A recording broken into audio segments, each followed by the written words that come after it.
Welcome back, Capital F football fans, to the O&O Sports YouTube channel. Today, we are taking a look at round one of the college football playoff this weekend. As always, be sure to like and subscribe if you do enjoy it, and be sure to check all your inboxes if you are a follower of this channel or the other accounts on this channel. You have been entered into the 75 or die giveaway. We're still looking for a winner, so be sure to just check all of those. Make sure we didn't send you a message saying, hey, you won $100. Don't miss out on free money, folks. Be sure to do that. And without further ado, let's go ahead and jump into these matchups, starting with a rematch. Number 9 Alabama going to Norman to take on number 8 Oklahoma. Alabama is a 1.5 point favorite on the road, which means FanDuel has them winning 21-20. And since this is a rematch, we already have the blueprint for this one. In the last matchup, Oklahoma got dominated. Alabama had 400 yards of total offense to Oklahoma's 200.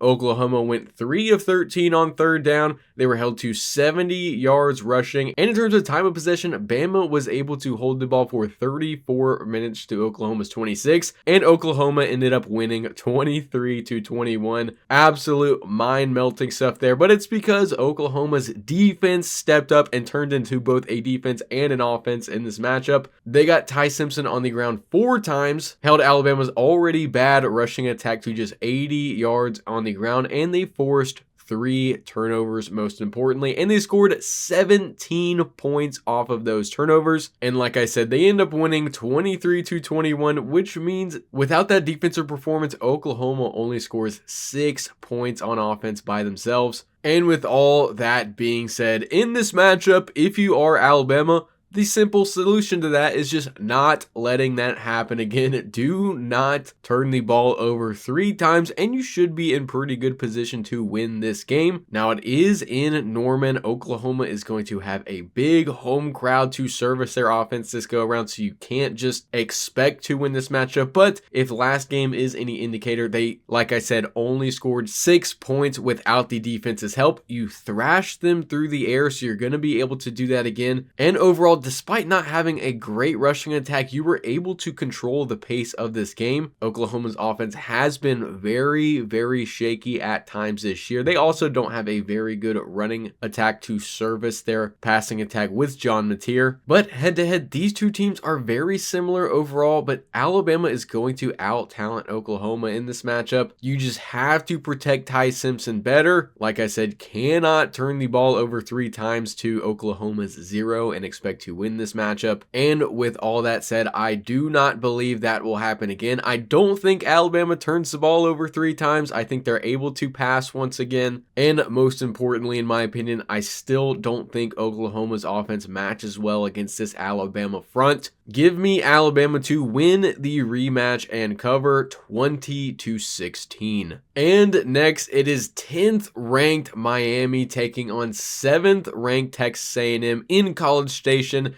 Texas A&M is a 3.5 point favorite, which means FanDuel has them winning at about 28-24. And out of all the matchups this weekend, this is easily my favorite on paper. You got Texas A&M's league-leading pass rush against Miami's elite offensive line. Texas A&M's top 25 rushing attack versus a Miami front that doesn't give up a ton of rushing yards. 2 great wide receiver cores. I think Casey Conception is the best wide receiver on either team, but I think Miami's wide receiver core as a whole is better than Texas A&M's. And most importantly, an elite quarterback matchup in Carson Beck versus Marcel Reed. And out of all those things, I do think this matchup ends up being decided by which of these quarterbacks has a better performance. Now, both of these secondaries for both Miami and Texas A&M have been solid this season, at least statistically, but there have also been holes in those aspects of those defenses for each of these teams. But overall, still very solid season statistically for both teams. Miami with the slight edge statistically, but I don't think either of those units are the elite of the elite in the country. So, like I said, it is going to come down to which of these quarterbacks can take advantage of that matchup more so than the other. And in terms of that matchup, Carson Beck and Miami are of course known for their big game collapses down the stretch. In a couple of different games this year, namely the Louisville game, Carson Beck absolutely collapses. They have a bunch of turnovers and end up losing what should be a winnable football game. And there's also the narrative that Carson Beck just hasn't been good in cold weather, but to his favor, it's looking like it's going to be warm weather in College Station this weekend, looking like 70 at game time, so nothing to worry about there. But on the opposite side, just 2 weeks ago in Texas A&M's matchup against Texas that would have sent them to the SEC championship game with a win, Marcel Reed, of course, does not have a great game, goes 20 of 32 passing for 180 yards and 2 picks, and they end up losing that game,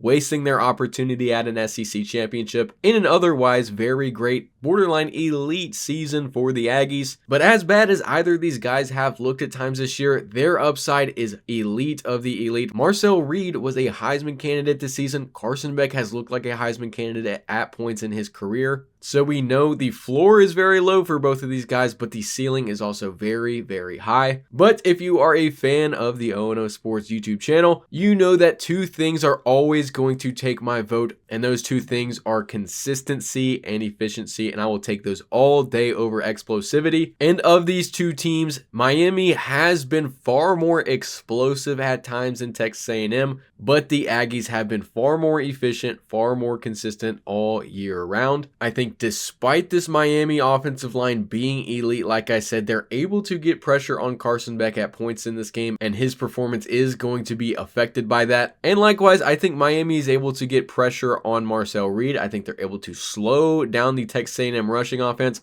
But what I can say for Marcel Reed is that if you get pressure on him, he can absolutely hurt you with his legs. I think we see that in this game, that when the pocket collapses, Marcel Reed is able to take off and still hurt you and still extend drives in that aspect. And the added cherry on top is that this is going to be played on Kyle Field in College Station, one of the most electric environments in college football, and I think they show up to help their Aggies win this one 24-21. And next we have the American champions, the Tulane Green Wave, taking on the 6th ranked Ole Miss Rebels. Ole Miss is a 17.5 point favorite at home, which means FanDuel has them winning at about 38-20. Now, I'm not one of these people who don't think these games should be played. I definitely won't try and tell you that it's a safety issue for Tulane to play Ole Miss. I think that is absolutely ludicrous that anybody would say that, but I would be lying if I told you that I thought Tulane had a chance to win this matchup. I absolutely don't think that is the case, unfortunately. And I think the proof is in the pudding, because these teams played in September. I know that feels like years and years ago, but Ole Miss won that matchup 45-10. Ole Miss is going to be light years ahead of Tulane in terms of talent. Last game, they rushed for over 250 yards and 3 touchdowns, passed for over 300 with 2 additional touchdowns. So all that is to say, I would take Ole Miss to win this game. However, to give a path of victory here for Tulane, because it is still possible, I don't want to say it is impossible, because Tulane could absolutely win. Crazier things have happened. I just do not think that is the case. They have been borderline elite at forcing turnovers this season, nearly 2 takeaways per game on average. They forced 1 in their first matchup against Ole Miss. And with all the noise surrounding the Ole Miss program, it is very possible that they come into this game rattled, not playing as a cohesive unit, perhaps turning the ball over a few times. And in that scenario where post-Kiffin, they just fall apart and don't look like the same team that we saw all season long, Tulane absolutely does have a route to victory. But of course, I do not foresee that happening. Actually, I think this line is a bit short-sighted. I think with the noise going on about Lane Kiffin, they shortened this one a good bit. But they still have Charlie Weiss and Pete Golding returning at both of their coordinators for this matchup. And last time they won by 35. So I am taking Ole Miss to win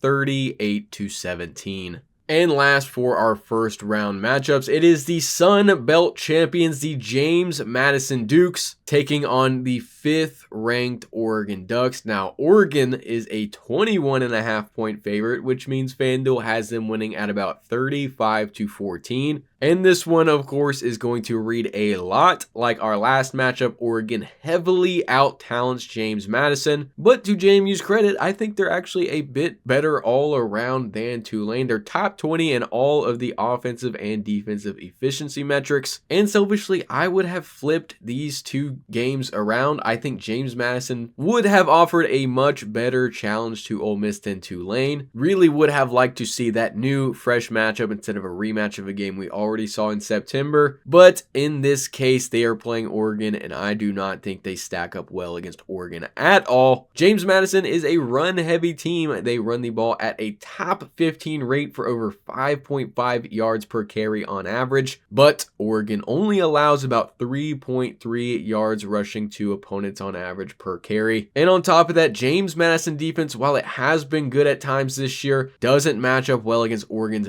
balanced rushing and passing attack. Oregon's going to be able to wear down the James Madison front on the ground, which is going to open up big plays on the perimeter down the field. And like I said, they just overall out-talent them on the edge, at the line of scrimmage, at running back, at quarterback, on defense. And this game, of course, is being played in Autzen, another elite environment in college football. So while I think James Madison isn't a sleepwalking kind of opponent, they're a team that absolutely can put up points on you if you are not taking them seriously. I do think Dan Lanning understands this matchup. I think he knows exactly what he needs to do. And plus, despite Tosh Lupoy and Will Stein both leaving after the playoff, they are retained for this playoff push. So with that, I think Oregon wins, dominates, and covers 42-14. And with that, thank you for watching. As always, be sure to like and subscribe if you did enjoy it. Drop a comment giving your opinions on these matchups, whether it be good or bad. Have a great week of playoff football watching, folks, and I will see you in the next one.